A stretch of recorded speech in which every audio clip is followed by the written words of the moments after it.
Hello, everyone, and welcome to episode 145 of the True Crime All the Time Unsolved podcast. I'm Mike Ferguson, and with me, as always, is my partner in true crime, Mike Gibson. Gibby, how are you? I'm good, man. How about you? I'm doing great. Good. Did you have a good holiday, New Year's, all that stuff? It was fantascio. That's not a real word. I know. But we'll go with it. We're going to just keep rolling. I thought about just going by and not saying anything, but then people will email me and say, I can't believe you didn't say anything about that. Why didn't you call them out on that? Mine was good. Good. And I just can't believe 2020.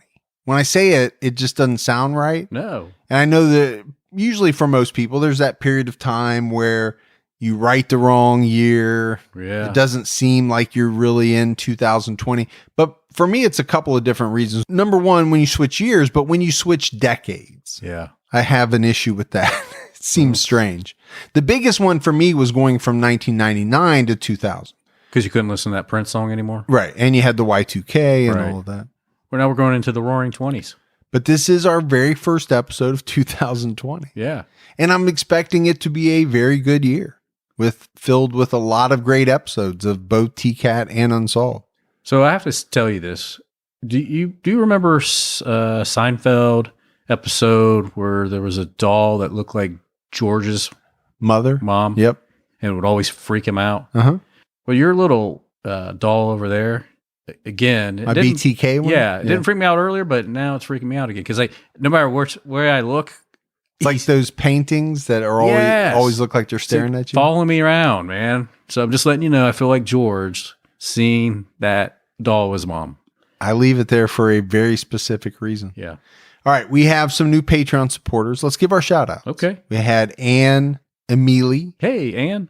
Laura Young. What's going on, Laura? Danica Dodis. Hey, Danica. Or Dodis. Could be. Kate Birch. What's going on, Kate? John Zapatekny. Mary Farron. Hey, Mary. David Smith. Or David Smith. Nathan Morford. What's going on, Morford? Caitlin Boyer. Hey, Caitlin. Angie Barnes. What's going on, Angie? Brittany Stone. Hey, Brittany. Dan Williams. Hey, Dan. Jackie Burton. Hey, Jackie. Dakota Turek. I like that. Dakota. That's cool. Yeah. Renee Moore. Hey, Renee. Jeff Van Allen. From Van Allen Band. Competed against Van Halen back in the day. And lost. And unfortunately lost, but still sound great, Jeff. Joe Dooley. Hey, Joe. Jessica Van Dassler jumped out to our highest level. Dazzling. Polina Pelinova. Ooh, Pelinova. You always replace the Y's with an N. It cracks me up. Aaron Peters. Hey, Aaron. John Lindeman. What's going on, John? And Rita Baharia. Oh, Baharia. And then if we go back into the vault. Let's do it. This week we selected Vicky Faraci. Long-time supporter. Been a great supporter. Yeah. Vicky's even wrote some episodes. She has. It's been a while, but she wrote a couple of episodes in the past. Yeah, we definitely appreciate her. We do, very much. We had some PayPal support as well. Pauline Timms. Hey, Pauline. Jenny Nicholas. What's going on, Jenny? Jennifer Warmuth. Hey, Jennifer. And Janice Hubbard. Hey, Janice. We got a lot of J names in that one. We do. Well, there was a lot. So we appreciate all the support we get very much. Gibbs, we have a True Crime All the Time episode out right now. It's on Lowell Edwin Amos. What a messed up individual, man. He really was. He was a Bluebeard, right? A man who kills his wives for insurance money. Yeah. And not just one, not just two. Many. Multiple wives, and most likely his mother as well. Yeah, I'll give it to him that he was smart, calculating. He was. And I think that speaks to why he got away with it as long as he did. Yeah. I also think that, maybe the police weren't exactly too keen on looking at him for whatever reason. They just didn't think that he had anything to do with these. But definitely a twist for murder for profit. Yeah, no doubt about it. So make sure you check that out. All right, buddy. Are you ready to get into this episode of True Crime All the Time Unsolved? Absolutely. We are talking about the disappearance of Suzanne Lyall. So we're headed to Albany, New York. Really? We haven't been there in a while. I know. You keep picking cases and they just happen to be in New York for some reason. Which is strange because you have no affinity, to my knowledge, for New York State. No. Or New York City for that matter. Just this little chunk of New York State has been interesting. Yeah, obviously is because you keep going back there. Yeah.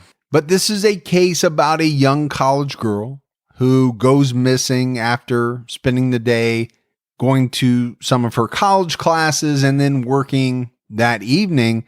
But it's after work that she goes missing and is never seen again and is still missing to this day. Yeah. That's a nightmare for every parent that has a kid in college. Yeah, you're talking to one right now. Yeah. And I try not to think too much about it because I think if you do, you could really lose it.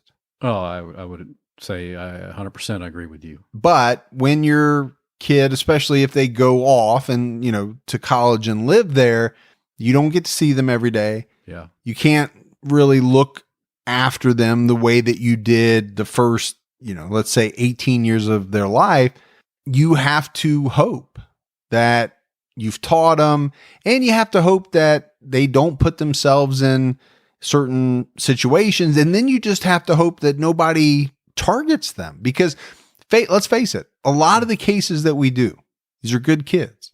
They're not putting themselves in the type of position to be more apt to meet a monster. Sure.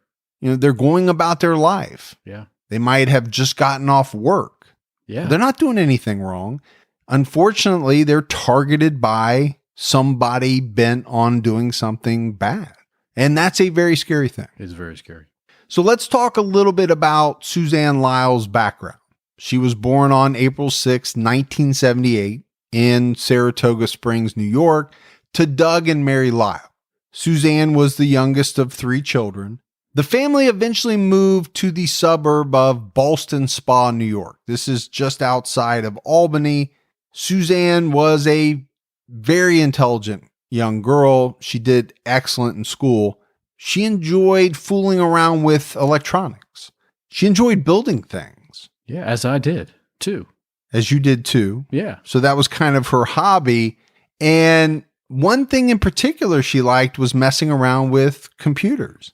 That's cool. So electronics, computers, she was definitely into the technical side of things. Yeah, I could never build a computer. Really? I don't think so. Actually, very easy. Is it really? Yeah, it's not very hard at all.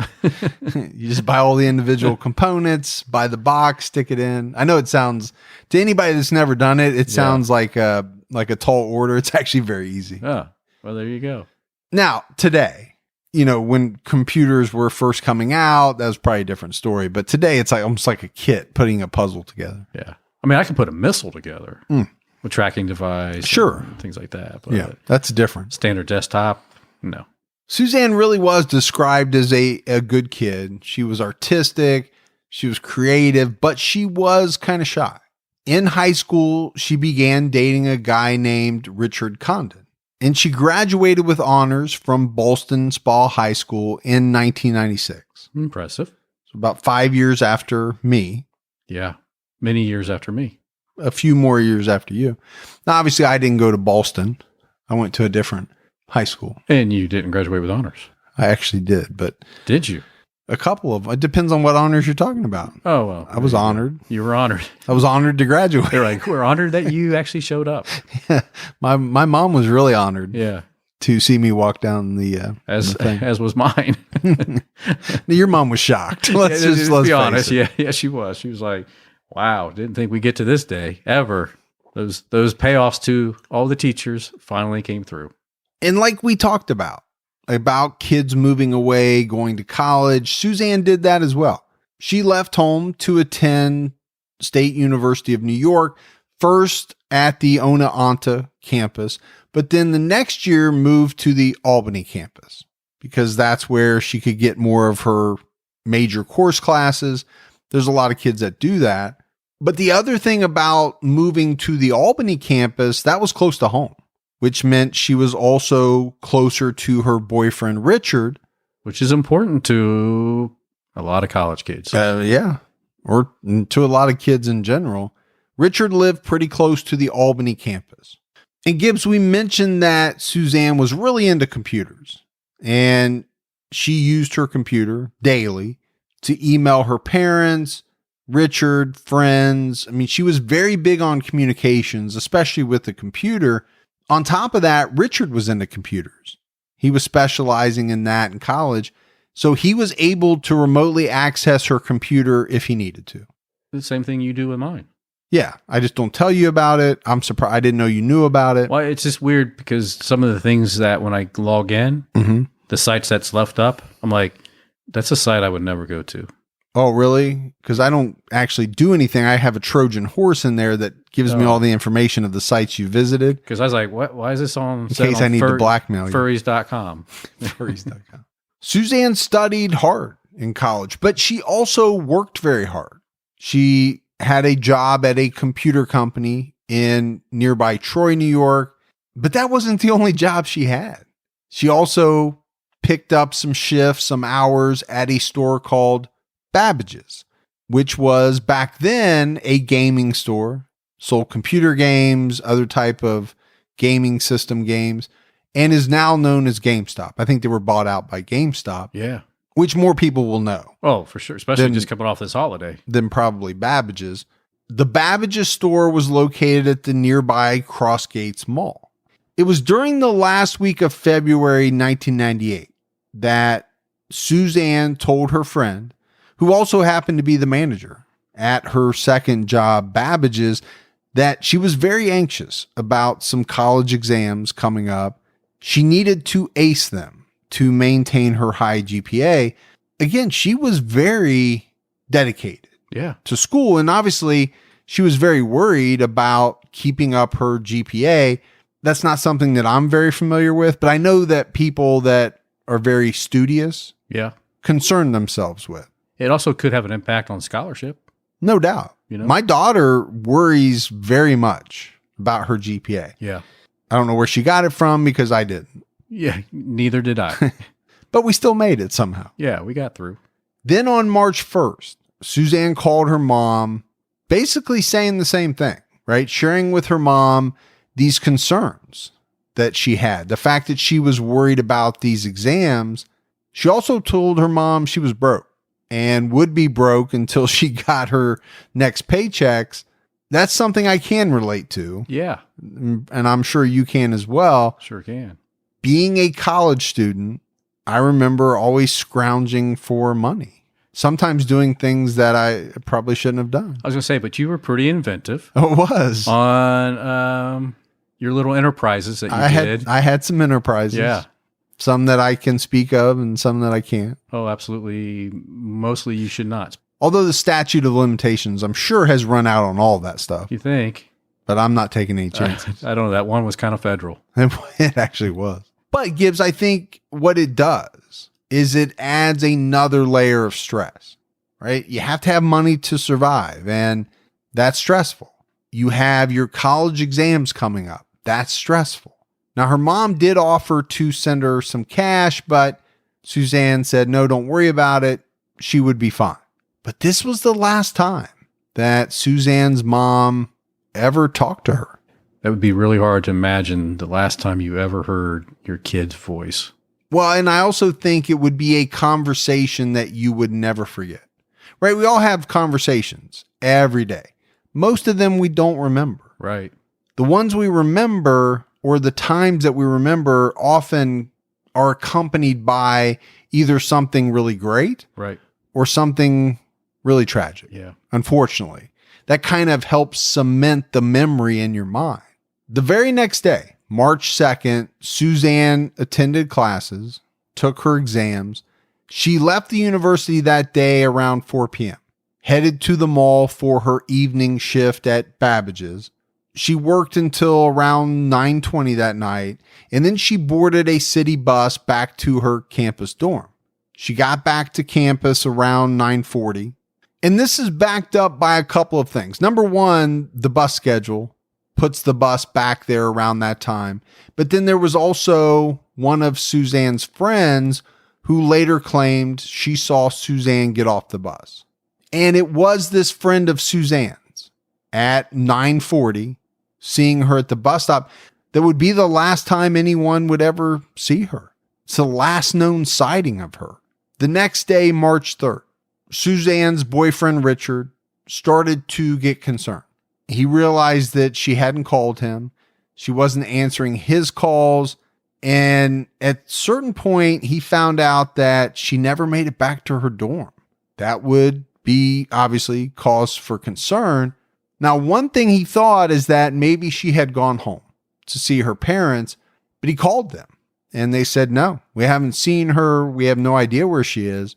That call from Richard would have caused the panic meter to rise in her parents. Oh, you would have been in your vehicle headed to that area before the second sentence came out of his mouth.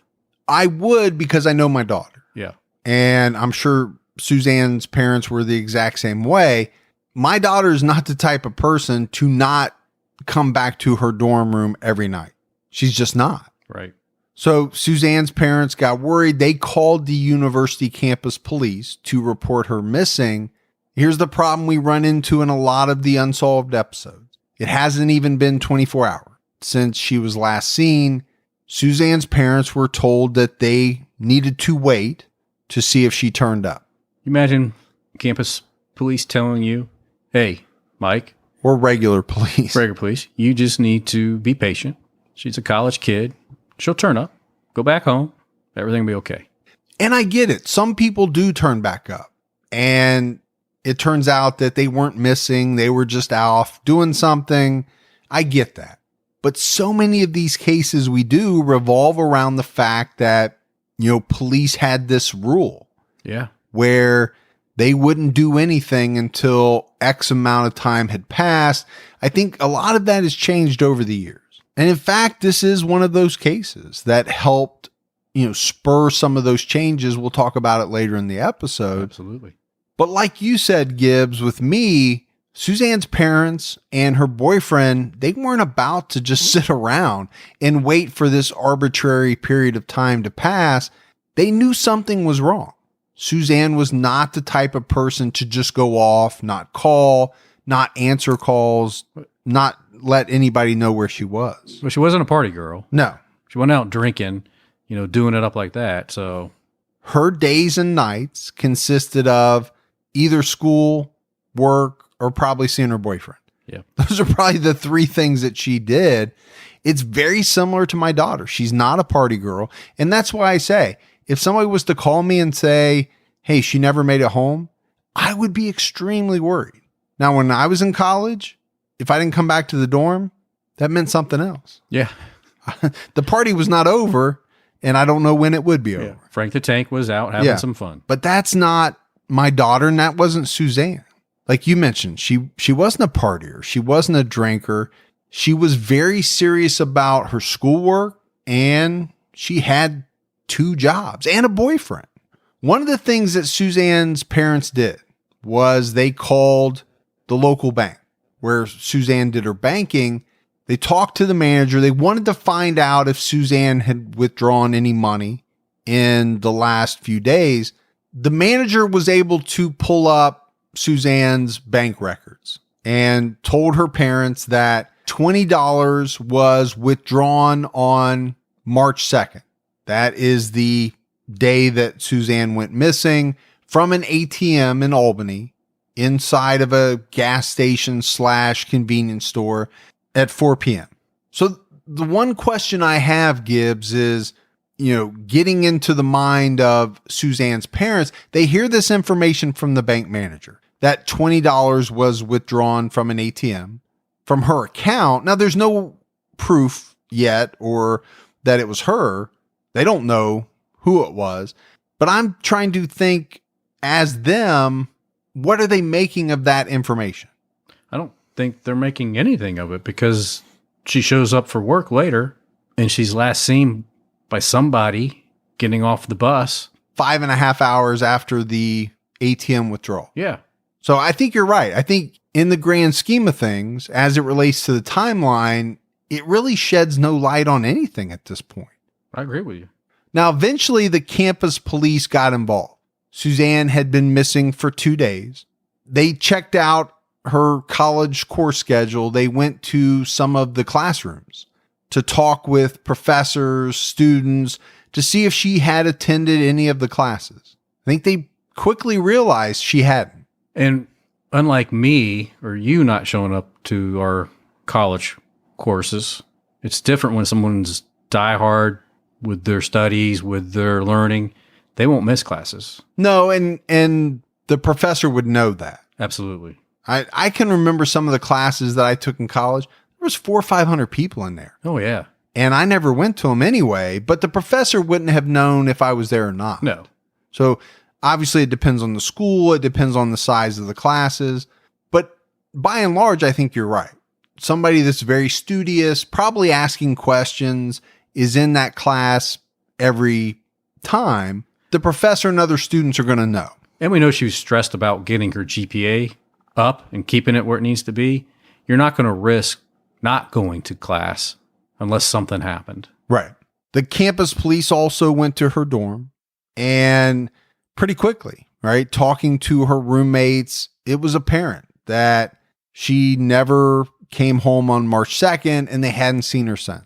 So from that point, they felt like Suzanne Lyall was a missing person.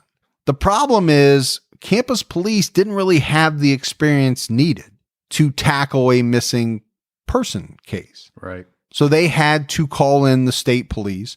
That makes a lot of sense. It does make good sense. I don't think that's something you want to leave up to campus police.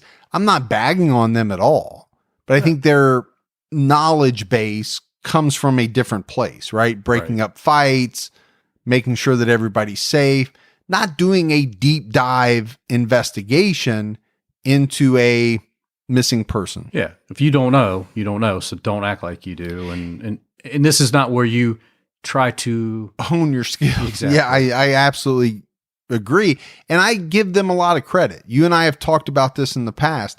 There are agencies that feel like they don't want to reach out for help, right? They don't want to involve another agency because it makes them look weak I applaud the people that do know their limits and say, hey, we need some help from an outside agency. I think the only heat that this group will take is the fact that the parents and others thought maybe they should have reacted sooner. And I definitely get that. But like we've talked about in the past, if someone is missing and maybe they were potentially kidnapped, your window of opportunity is really small on finding them alive. So the sooner you react, the better.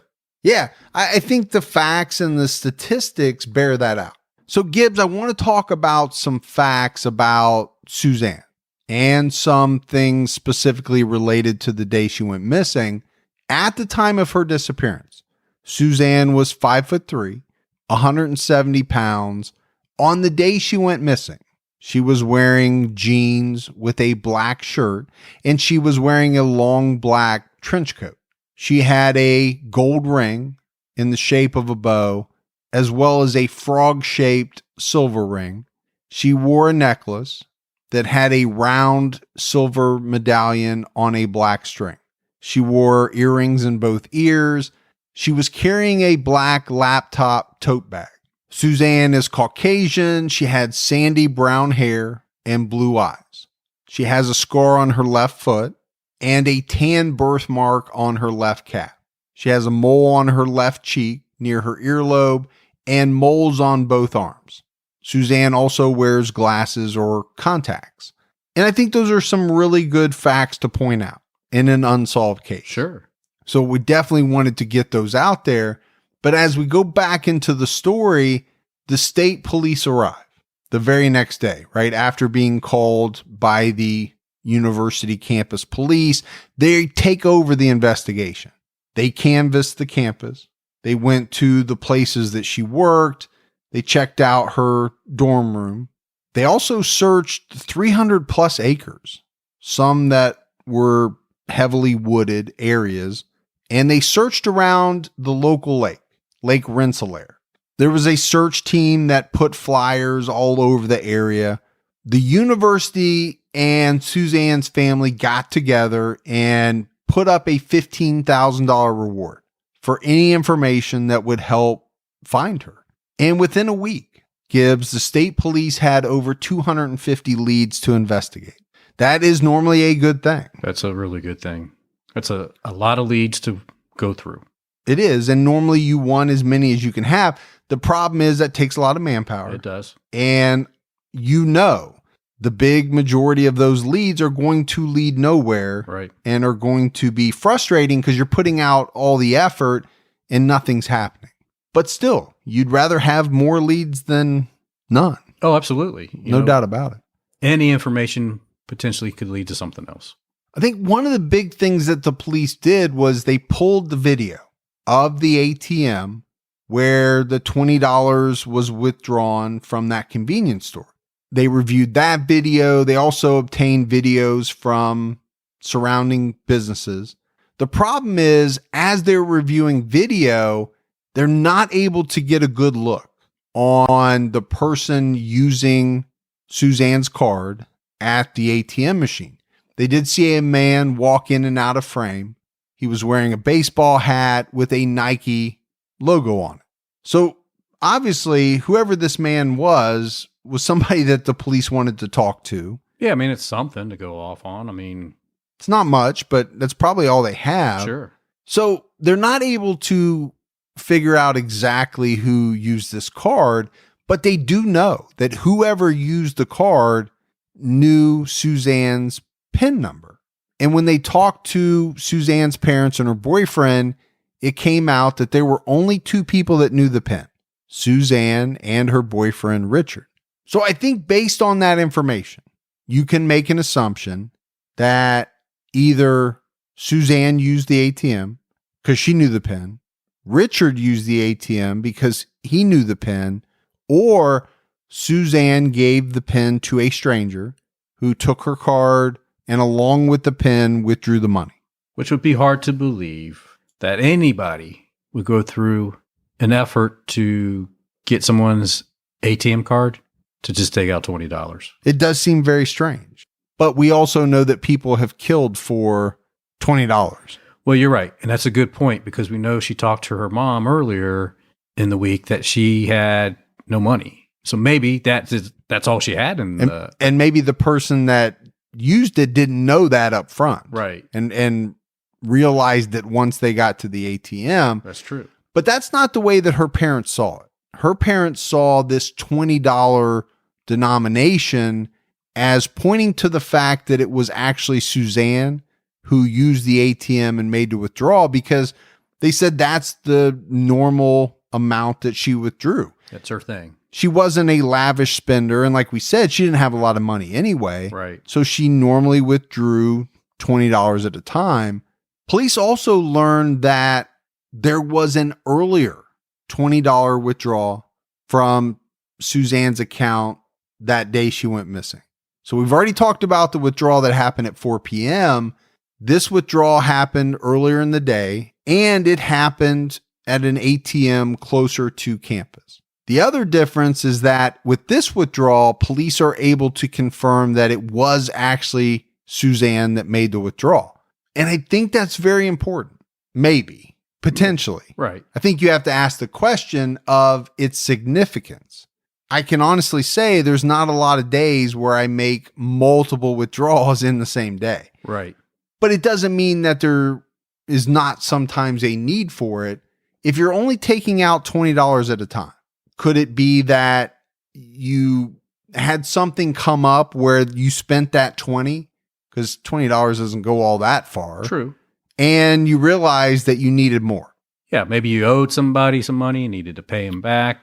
You know, you ran into them. They're like, hey, you got my 20, man? You're like, hey, let me hit the ATM. Here you go. We're even now. Yeah. So there are reasons why it could happen. Right. But you could look at it the other way and say, if Suzanne took out $20 early in the day, then it kind of lends credence to the idea that it was not her. Right. That took out another $20 at 4 p.m. And on that, it's kind of disappointing that the bank manager didn't realize that she had two withdrawals that day when he told the parents about the 4 o'clock, which was great, but he failed to mention that there was a previous one, that morning. Well, you say disappointing. I think it's also kind of strange. If you're looking at the bank records, not that hard to see. Now, I could get it maybe more if it was the other way around. Right. Maybe the second one being at 4 p.m. hadn't processed yet, But obviously, if that's on the record, the one earlier is going to be as well. It should be. The police did interview the cashier at the convenience store where the 4 p.m. withdrawal was made, but he said he didn't remember seeing her. Mm-mm. They also found the person in the video with the Nike hat. But after interviewing that person, they didn't feel as if he had any involvement in Suzanne's disappearance. Police also interviewed the bus driver that drove the bus that would have taken Suzanne back to campus that night. The bus driver did not recall her being on the bus. Didn't remember seeing anyone that looked like her get off that campus stop at Collins Circle. They interviewed her fellow employees at Babbage's. One employee told police that Suzanne had expressed some concerns the prior month that she was being stalked by a male, and the stalking had gone on for maybe the last 4 or 5 weeks.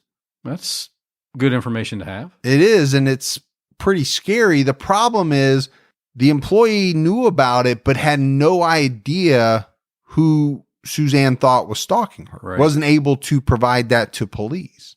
A couple of months after Suzanne disappeared, this was around the middle of May, her Babbage's name tag was found in a parking lot less than 100 feet away from the campus bus stop at Collins Circle.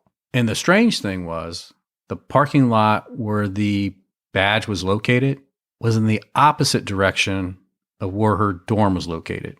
So it wasn't like she would have been walking from the bus stop to her dorm, Right. and on the way inadvertently dropped this badge Exactly. because it wasn't on the way. No.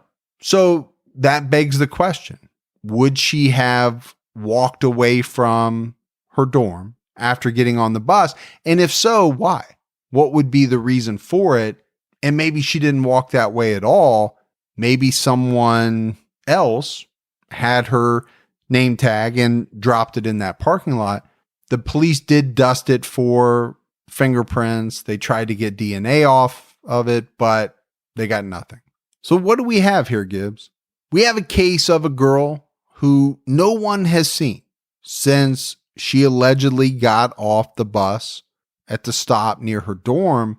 So we know it's very normal, right, for police to look at the people closest to the missing person.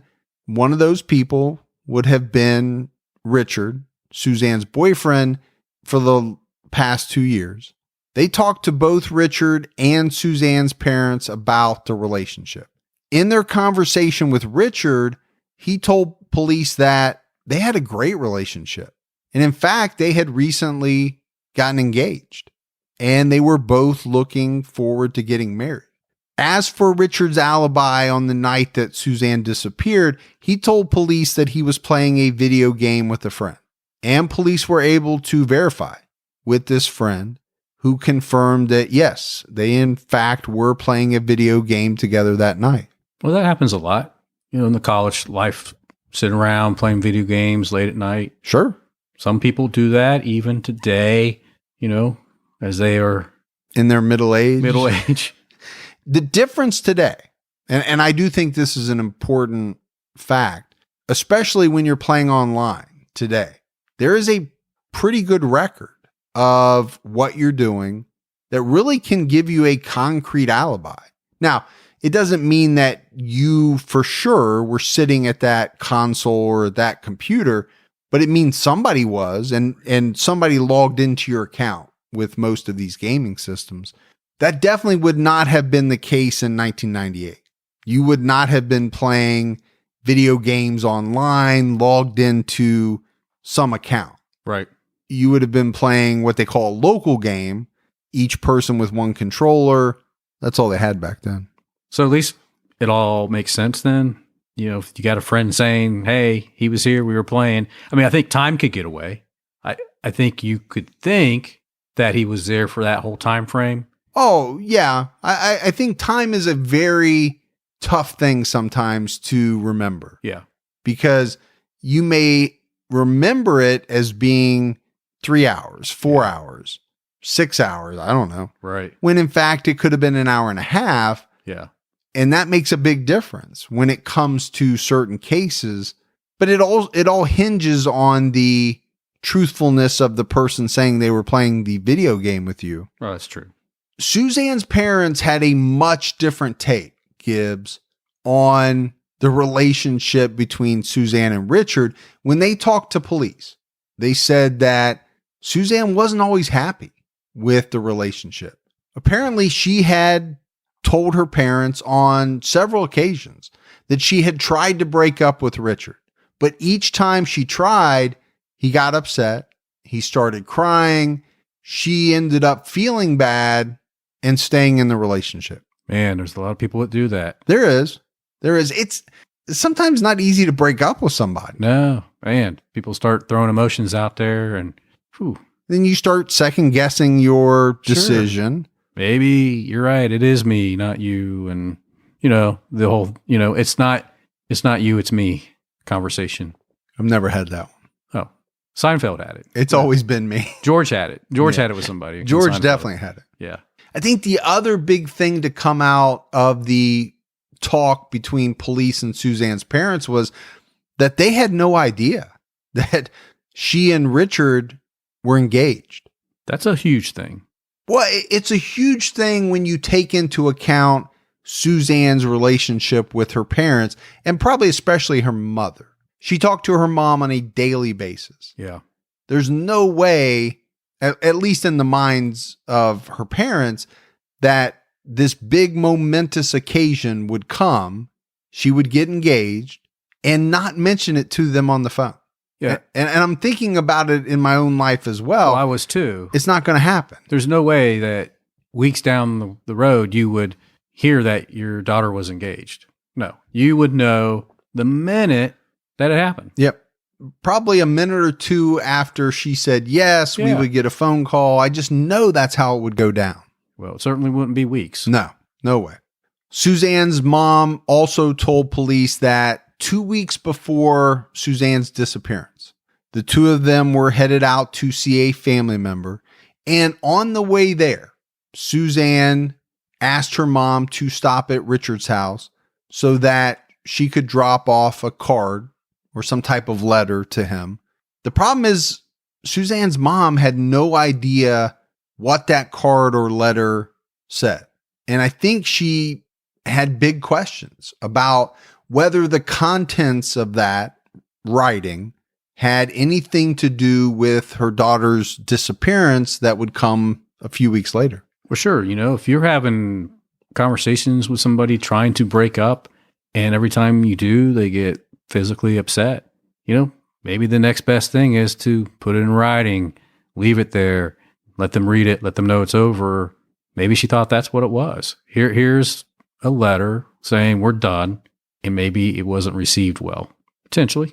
I think they also thought it was strange that Richard never went to Suzanne's dorm that night or the next morning to check on her. He lived very close, like 10 minutes away. Yeah, I think that would be like one of the first things you would have done if that was your fiance. Well, if you're trying to call that person that night, you get no response from a person that always responds. The next morning, the same thing. I do think it's somewhat strange. Yeah. That you don't hop in your car and head over and say, hey, what's going on? Worried about you. Yeah. And I think because of all of this, police end up circling back to Richard. They want to get answers to some of these questions that we've talked about. Why did Suzanne's parents not know that they were engaged? Did he still have whatever card or letter she dropped off to him? But it was at this point that Richard stopped being cooperative. He refused to discuss anything without a lawyer present. Which is not a bad thing. It looks bad, but we know that in these type of cases, you're just always better to have an attorney involved. You're right on both counts. I think you are better to have an attorney present with you when you're being questioned by police. But I also think it makes you look bad. It does. In the court of public opinion, a lot of times people think that when you lawyer up, you're doing so because you need a lawyer, because you have something to hide. Yeah. That's not always the case. And I'm sure there's people, as soon as they heard us say that, they're like, it had to be him. Yep. No, I guarantee you, it's a natural kind of inclination. Police also wanted Richard to take a lie detector test, and he refused. Well, now they're really saying it had to be him. And I'm saying if I was in the same boat, I would not take a lie detector test. Oh, I wouldn't either. Knowing what you and I know now. Yeah. Now, as a kid, I don't know what I would have done. As an 18, 19-year-old kid, however old Richard was, I don't know what I would have done. Going through all the cases and the research that you and I do, looking back on it, I would tell anyone, do not do that. Yeah, even if you think you can fake it, just stay away from it. Now we know that the science is not regarded in the same way that it once was. And I think there have been a lot of people that have been, I don't want to use the word railroaded, but because they failed a lie detector test, the heat was really turned up on them. Absolutely. Even though some of them later turned out to be innocent. And to know only one state in the United States actually recognizes it, that should be telling right there.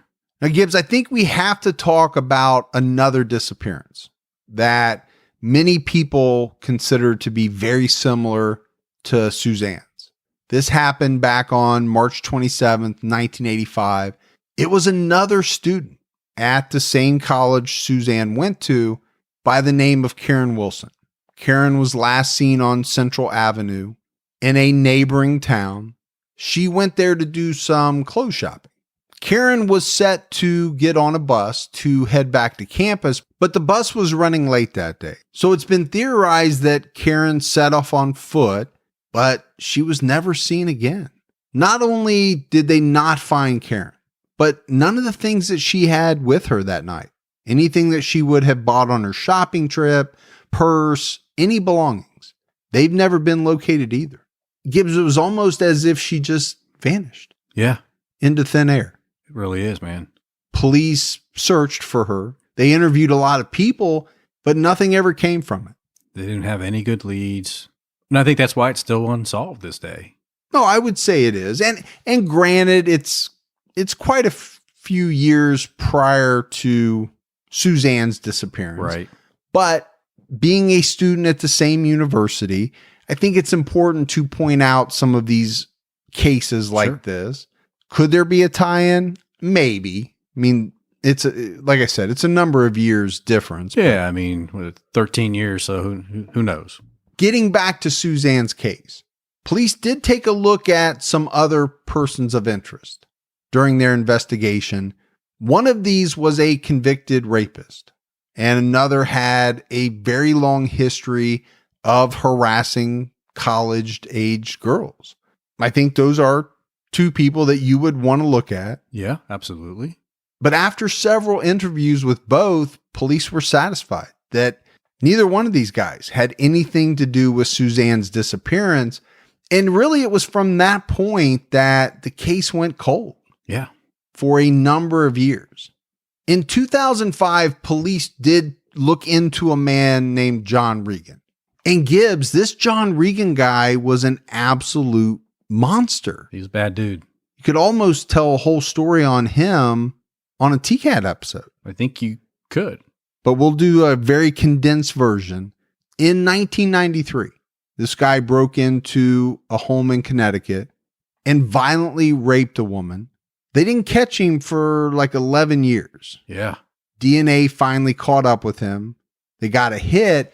By that time, he had already been arrested for assaulting a coworker. But here's the rub, and it really pisses me off. By the time they identified this guy, the statute of limitations for the rape had run out. Yeah. Which is ridiculous. It is ridiculous. And I know in a lot of states, I don't know if it's everywhere, they have changed that. Yeah. And they should change it everywhere. So by the time they identified him, they could only charge him with kidnapping. Well, the guy was out on bond, went to New York, and tried to kidnap a 17-year-old girl. Yeah. So you can see why police might want to talk to this guy. Sure. For one thing, the rape and kidnapping in 1993 occurred less than 20 minutes from where Suzanne grew up. So they went to interview this guy about Suzanne's case, but he wouldn't cooperate. with the investigation, they just couldn't get anything out of him. Now, maybe it was a stretch. Maybe, there's nothing concrete that says he had anything to do with Suzanne's disappearance, but there's no doubt this guy was a monster. He's a bad guy, man.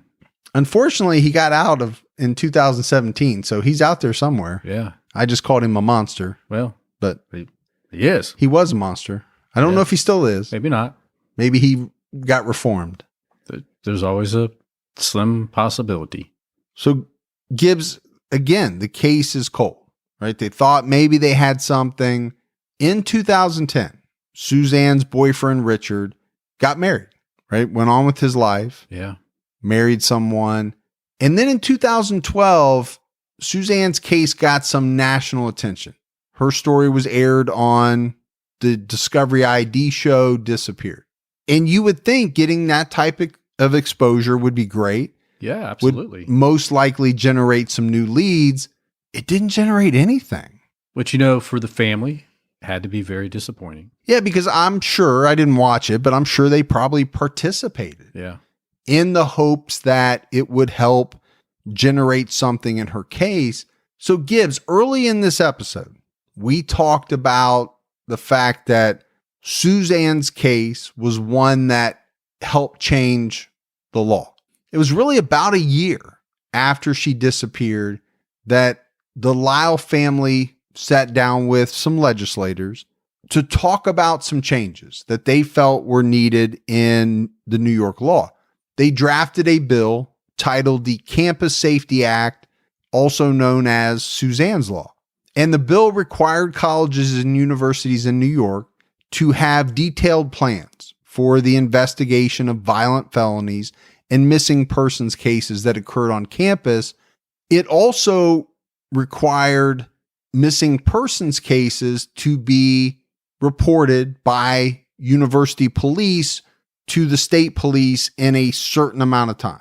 Basically, this would help ensure that days would not go by before an investigation could get started. And the bill eventually became a state law in 1999 on April 6th, which was Suzanne's 21st birthday. That'd be pretty rewarding to her parents. Yeah, I would think it would have been.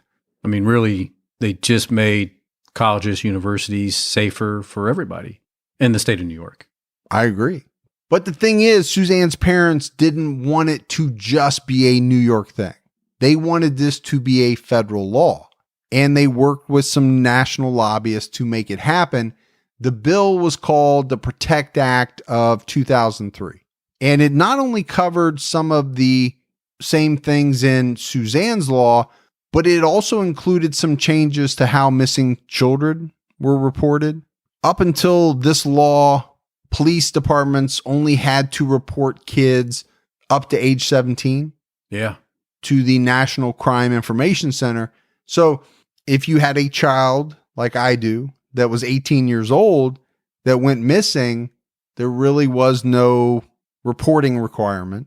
This new law expanded the age to 21.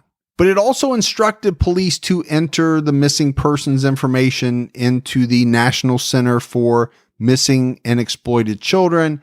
And this is a good thing, right? This allows for some of that age progression technology that we talk about. Yeah, very helpful. We've talked about it in a number of missing person cases.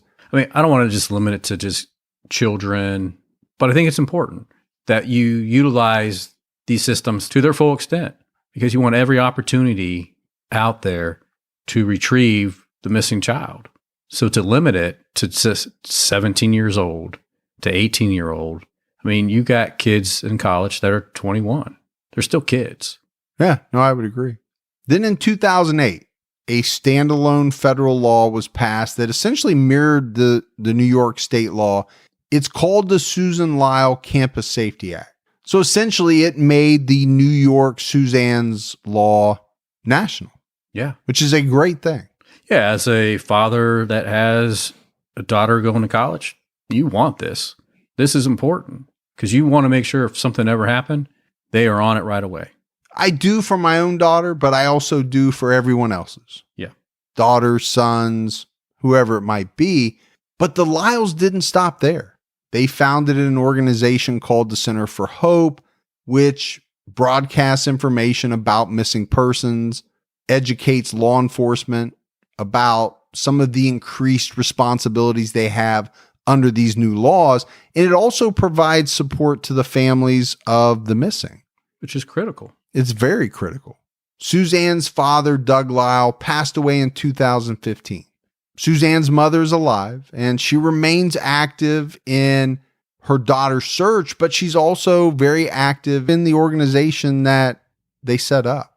So, Gibbs, I think this is another baffling, mysterious disappearance case, and we've done a number of them. Yeah. You know, we talk about it a lot, and really, when are you ever going to talk bad about a missing person? But I do think it's true. Suzanne Lyall was a hard worker, a good student. She wanted to do well. She was in the process of doing well, and she probably would have been successful at whatever she did later in life. Absolutely. But somebody stole that away from her. They also stole her away from her family, right, and friends and boyfriend. It's just tragic all the way around. Yeah, because let's be clear, we don't think she escaped her life to go live somewhere else. No. And just has never been seen since then. No. And I don't really think that in most cases. I know there's a remote possibility that someone, I think it gets harder as the years go by with the technology and everything that's out there now. But I seriously doubt in most of these cases that people just decide to start a new life. I just don't believe that. I hate to say it, but I honestly feel like something bad, something tragic happened to her. It would be nice if a couple of things could happen. I think for her family's sake, you would like to find out exactly what happened. You would like to be able to recover her remains. Sure.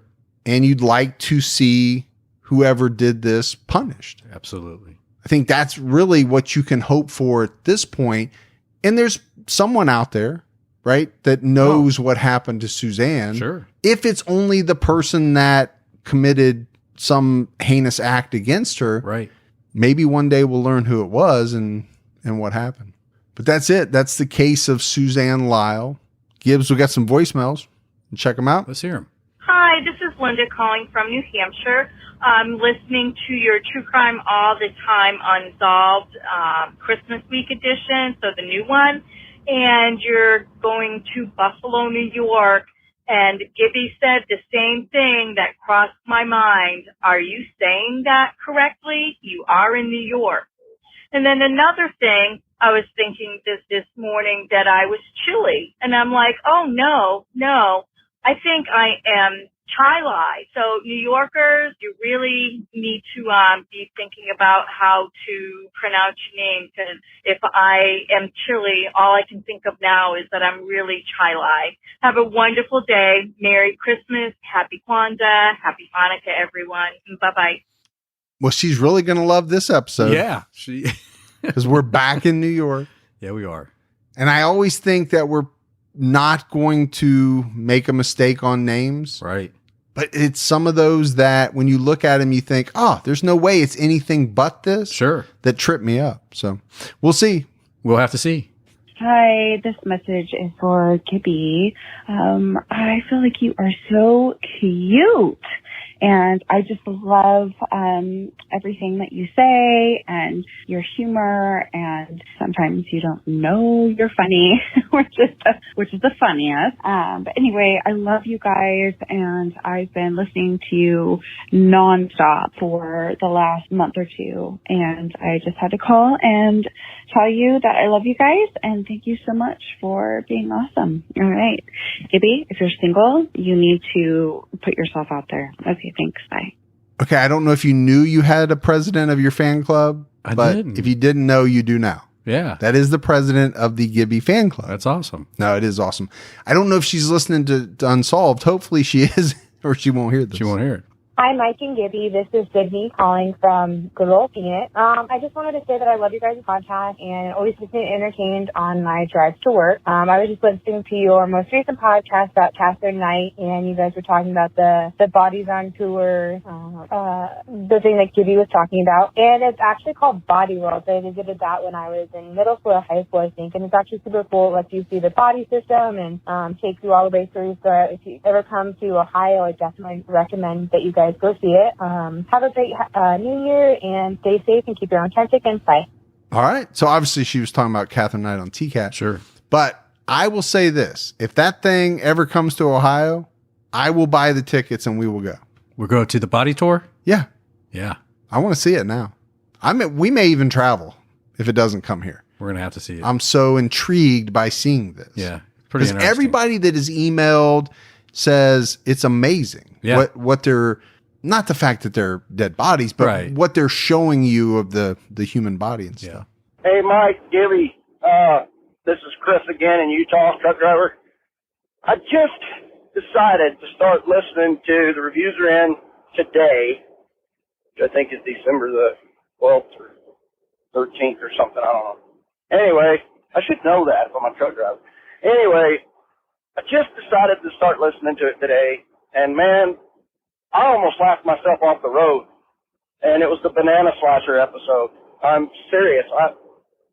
And then I was scrolling through, I subscribed, and I caught the one that you just put out 2 days ago that says you're canceling the show. Man, I hate to hear that. I understand why you're doing it. You explained it very well. But, man, y'all are so funny. I just wanted to say that I'm going to miss the show.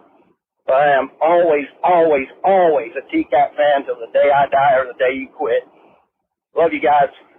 Keep your own time ticking.